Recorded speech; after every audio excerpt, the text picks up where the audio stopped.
Hello, I'm Chris, And I'm Brenden. and we're going to be discussing the book 1984 by George Orwell, released in 1949 on June 8th. So, 1984 is about a futuristic society. It's very totalitarian, and the main character is a fellow named Winston Smith, who's a low-ranking member of his society. He's not like the higher status members, and basically he's just trying to stop the totalitarian world that he lives in. He doesn't really know how he's going to do this, but he wants to. The author George Orwell's actual name was Eric Arthur Blair, and he was born in eastern India on the 25th of June in 1903, and he was educated in England and joined the police in Burma, but then resigned and became a writer in 1927. The inciting incident is where Winston starts writing his thoughts in his diary as soon as he starts thinking about how frustrated he is by Big Brother and how He wants to put a stop to it, yeah. but he doesn't know how to do this, so he just puts his thoughts into a journal he buys. And because he thinks he can't really do anything at this point because Big Brother controls everything. And he's just a little speck. Yeah. The climax of 1984 is when Winston gets tortured by O'Brien, and he has to choose whether he loves Julia or Big Brother more. This point in the book shows whether he will choose individuality or conformity. I found that to be very interesting because it made me think about what I would do in that situation, and it's kind of hard to fathom because their world is a lot different than our world, so there's a lot that goes into that. The character we chose was Winston. I really felt like there was no other character that was more interesting to talk about. His main motivation, I felt, was to defeat Big Brother. He didn't know if Big Brother existed, but that was his goal, was to bring society back to a place where everybody could think for themselves and be happy. You could describe him as intelligent, sympathetic, and thoughtful in his actions. In the beginning of the story, he was static, obviously. I mean, even though he was aware of the issues that were going on, he really didn't know what to do, so he just put them into a notebook, his journal or diary. And shortly after that, he meets Julia and becomes dynamic, trying to join the Brotherhood and bring the government down, the oppressive government that he lived in.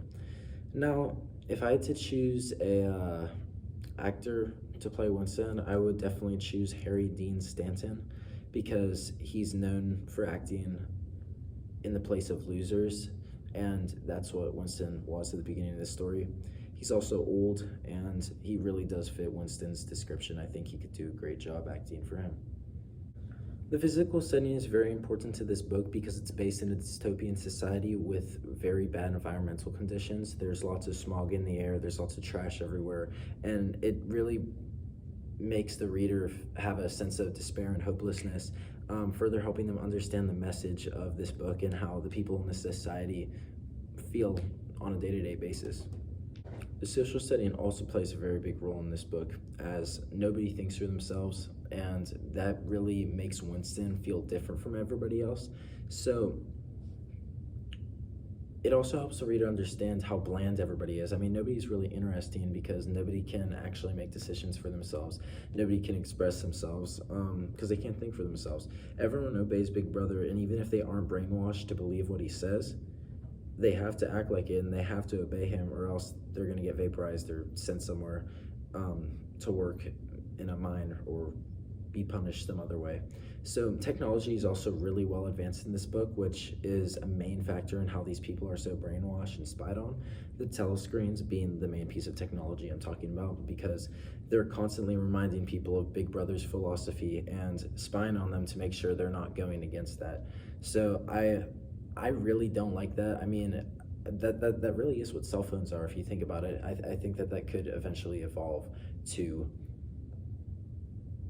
1984. Now, that's just a theory, and I don't necessarily believe that, but it definitely does make you think. I mean, really, there's so much technology that brainwashes people nowadays. I mean, Facebook, Snapchat, there's so much social media. Yeah, exactly. Social media in general, there's so much propaganda on there and everything.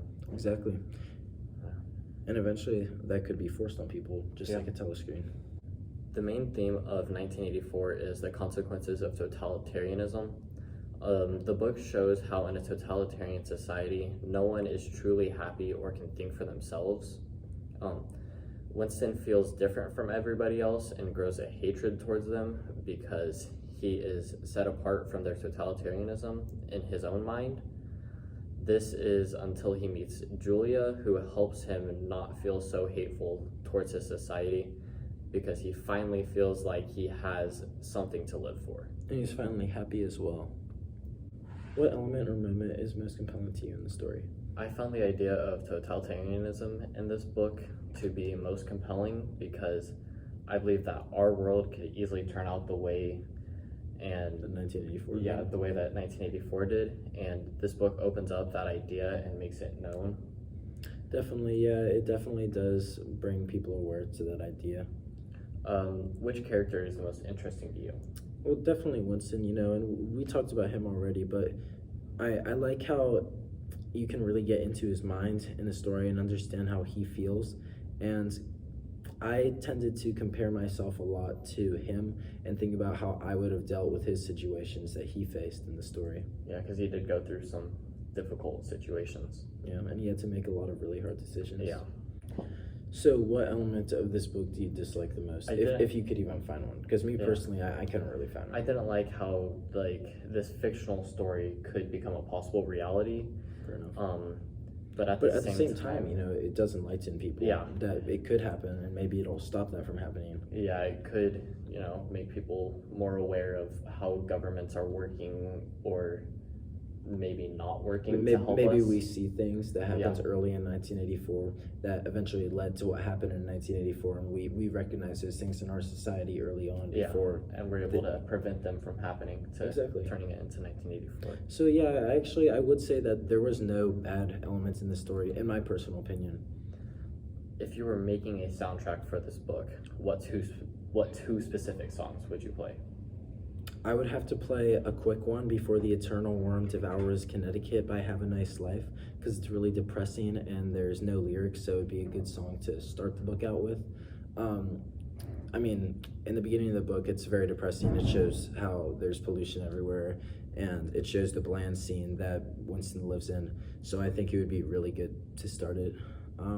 The other one would be In the Flesh by Pink Floyd, because it's more happy, but it's not incredibly upbeat. And I think that it would be really good to be played on the way back from his first meetup with Julia, because that was his first time that he felt happiness in a very long time.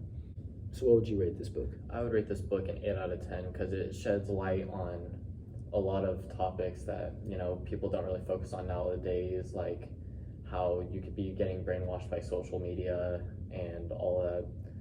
And also, it wasn't a very quick start to the book, it wasn't very captivating in the beginning. It didn't hook you. Yeah, it didn't hook me. I agree with that.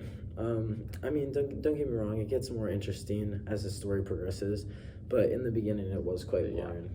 What would you rate this book? Probably an 8 or 9 out of 10. It was just because it was so long, but then at the same time, it's like it's so long because there's so much information. There's so many things in the story that needed to go on. But I would say it was a very good book.